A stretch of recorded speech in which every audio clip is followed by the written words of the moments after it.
မြန်မာနိုင်ငံအနောက်ရိုးမှာပင်လေရခိုင်တိုင်းရင်သာနေတယ်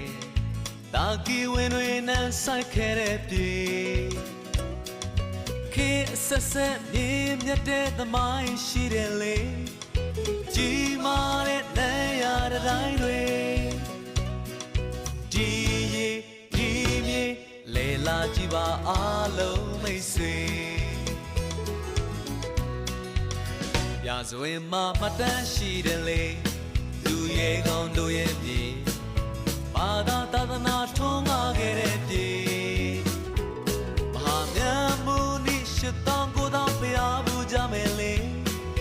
ဗုဒ္ဓအရင်လွန်ချုံတဲ့မြေကံတော်ဝင်စာပေမြင်စေခြင်းနဲ့ခန္ဓာမှုတွေရခိုင်ကုန်ကိုဆောင်နေတဲ့ကြောင့်စင်လျာတွေခိုင်ခိုင်မာမာအခုထိရှိတော့လေ